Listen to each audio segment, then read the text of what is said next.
So the point is that no being that is finite and thinks they're the absolute thing apart from the rest of it can overwhelm that, and therefore they're going to suffer. Isn't that simple? Is that simple or not simple?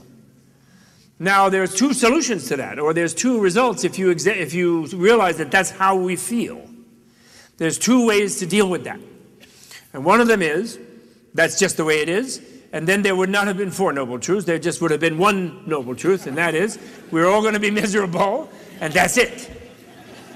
And as the Dalai Lama likes to say, if that was the only truth Buddha had to teach, he would be like somebody who goes to a prison for someone who's life in prison and looks at them in the jail and says, "Nya, nya, you're never going to get out of there."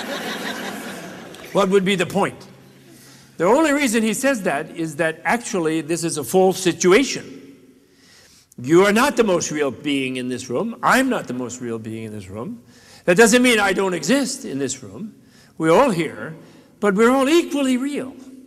And apparently, they say, and I'm still hoping, and I've moved a little tiny bit in that direction over 45 years in this life, when we really understand our equality with other beings. And that means, right now, your heart is beating, and to you, that's a big deal.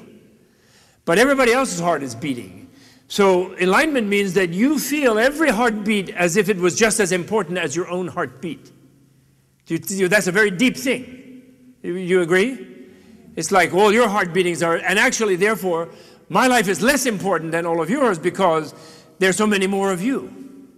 So you become a completely different orientation to the world. You become automatically altruistic as a realistic thing to be. Because, it's like a vibe thing, If all of you are in a good mood, you all have good vibes. And even if I'm grumpy or have a headache or haven't taken my Prozac or whatever it is, your good energy will cheer me up. So it matters less how I feel than how you feel, because there's a lot more of you, right? Similarly, if I'm feeling really good and I annoy all of you too much, then you're definitely going to make me grumpy. Do you follow me? So this is nirvana. Nirvana means, the third noble truth is Buddha's actual discovery, that what this is actually nirvana. And I know this is a little incredible, and Buddha knew that too. In other words, when we're used to struggling with life, and trying to make our way and defend our space and etc., do all of these things, the idea that if we properly understood what this all was, we would experience it always as blissful. We would see actually other beings even as made of bliss, which would not make us callous to their suffering, actually, if they happen to be ignorant. It would make us more committed to helping them overcome that ignorance to realize their own bliss. Do you follow me? Because we would see that's their real condition. They're in actually misexperiencing their real condition. So we would be like the doctor who sees health in the patient and then does what it takes to let it come out. Do you follow me? Rather than the doctor who only sees sickness and feels it's a hopeless case and just sort of just throws some drugs at it or does something without really any hope of any cure. Do you follow me? So, but I know it's unbelievable, the idea that if we really could feel one with each other at some level, now the mystical thing might be, you might think that, well, what Buddha is supposed to, what enlightenment is supposed to be, is you're supposed to kind of melt down, and then it's all a kind of a soup, and you're all one with everything, but you're not really there, so you don't know who's one with what.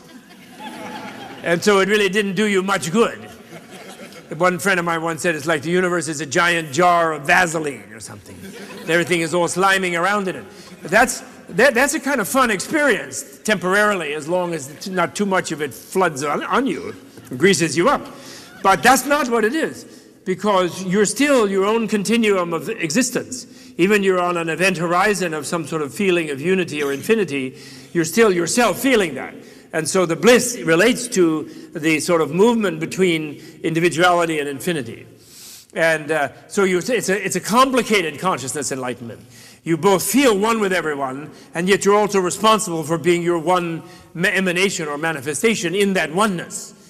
It's a little more complicated. Finally they say you can't express what it is, but that's why Buddhists talk all the time, and have been for thousands of years. As the Zen master said, they say that Buddha never said a word from the moment of enlightenment till the time of his death, his parinirvana, and such a garrulous non-speaking filled the dragon king's cave with scriptures. They have a famous statement, one Zen master, okay? So So anyway, Buddha, this is what Buddha discovered.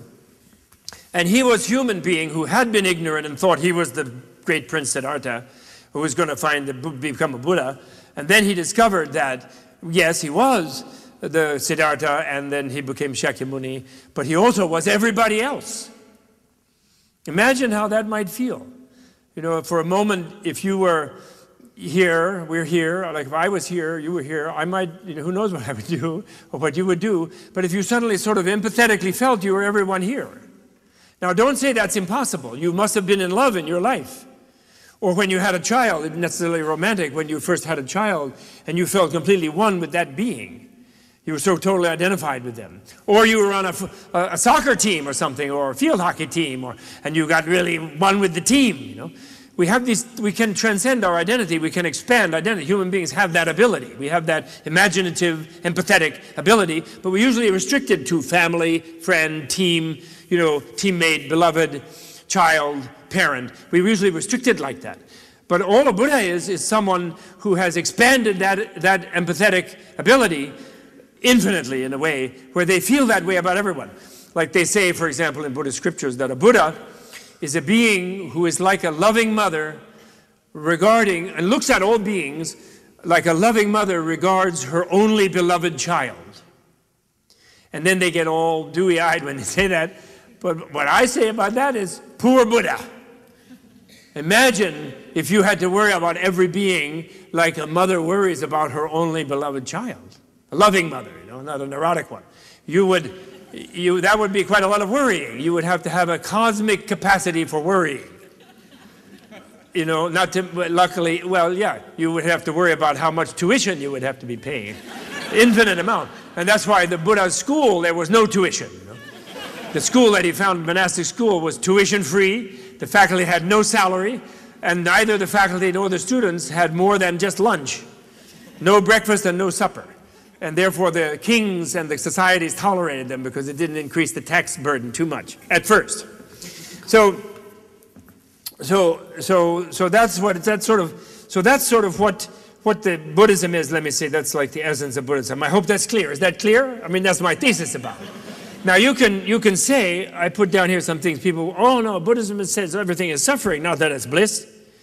But, you know, Buddha didn't say, he said nirvana. Nirvana means freedom or extinction of suffering, freedom from suffering, cessation of suffering, nirodha, nirvana. At first he made it kind of seem just negative, you know, like you just get free of suffering. But freedom of suffering means bliss, wouldn't you think? It means happiness, bliss. And he does say that later, happiness and bliss. He uses these terms, bliss, freedom, indivisible, or bliss, emptiness, indivisible. Emptiness just means freedom. And he used that term in his more explicit form eventually. He didn't use that right away because he knew human beings would be too suspicious.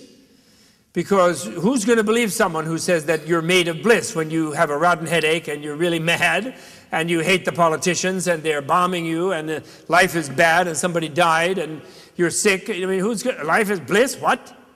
So he just said, well, there is freedom from suffering. He just minimalistically expressed it in the beginning of his teaching. Later, he teaches very concretely that what his discovery was that life is bliss.